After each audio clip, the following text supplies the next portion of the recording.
Alright, ladies and gentlemen, welcome to Blender Quickie Tutorials. Today we're gonna learn how to use Cycles, which is Blender's alternate rendering engine to the normal Blender render, which is completely horrible by comparison.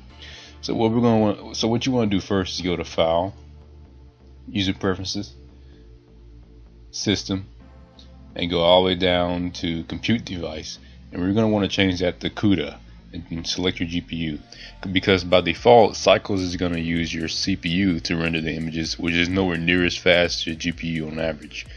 So, and let's save your user settings, then let's exit out of that. Now first let's delete everything in our scene. Let's spawn a plane. This is for our scene building and all that. Alright, spawn a cube. We're going to use a cube as our lighting source because that's how Cycles uses lighting. It uses the cubes. It uses objects, I mean. Let's see here, let's go to UV sphere, and that's going to basically show off our lighting. Okay, now let's go to select the cube and go.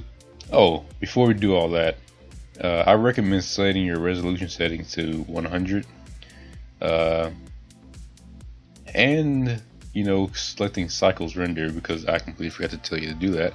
Select Cycles renders all the way up here.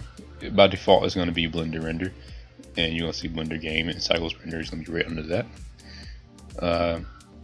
Let's go down. I recommend also turning your sampling up to 100 to get a better quality image. Alrighty there. So now what we're going to do is turn our cube into a lighting source.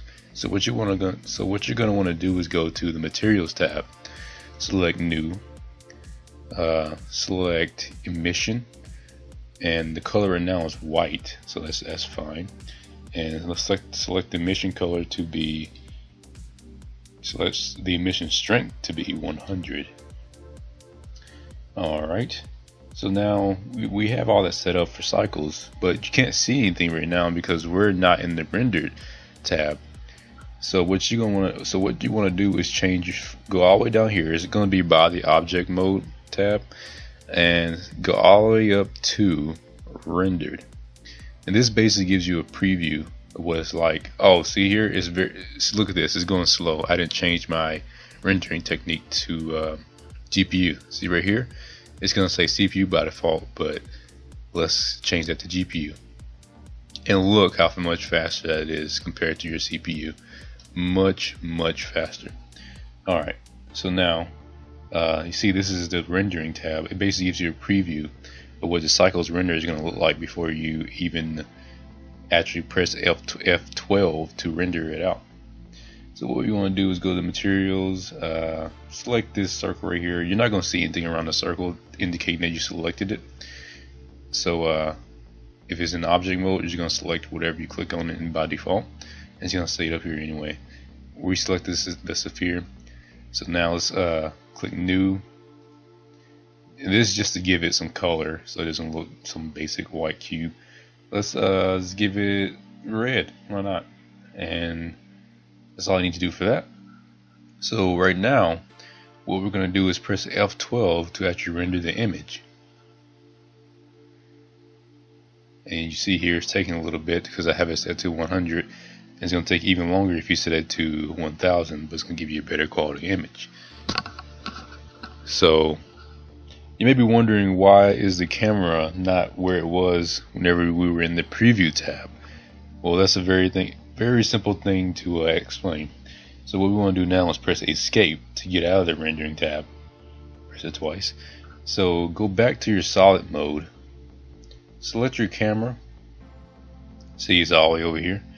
And we can just use G to move it around, R along the X-axis to move it up and down, R, Z to turn around on the Z-axis. See right here, or something like that. Let's make sure it's well, that's completely out of line. Let's see here. Just do this, and look at that. The camera's pointed directly towards our scene. So let's press F12 to render it again, and our camera should be in the correct position this time to actually get the full image. And what you're seeing now is a result of putting your lighting a little bit too strong and your camera a little bit too far back. So that's an easy fix.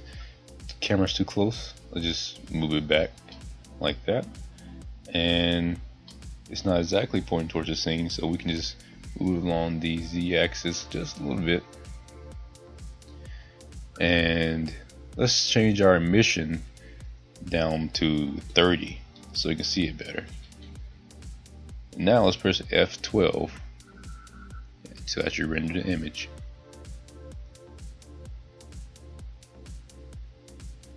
And here you go. This is a basic rendering of something in Cycles. This is the best example, but I want this to be a pretty quick tutorial just to get you on your feet. And the last thing I'm going to show you is how to save the image. So basically, go to Image. Well, it's not done rendering yet. You'll see when it's done rendering up here, and you also have some times up here to see when it's going to stop rendering. So when it stops rendering, as it does now, go to Image, go Save as Image. I'm going to save it to my desktop to make it easier. I'm going to call my file 2, and it's going to save as a PNG unless you change it to something else.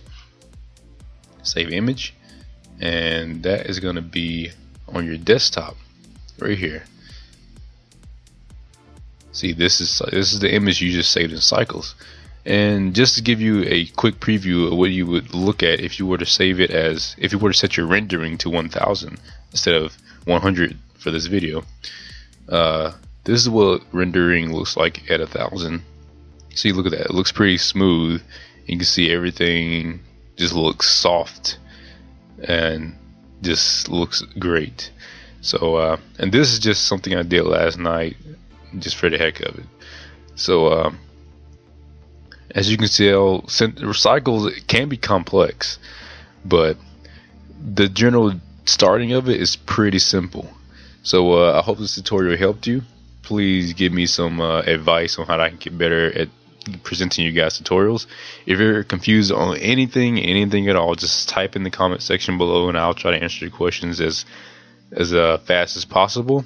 And have a good day.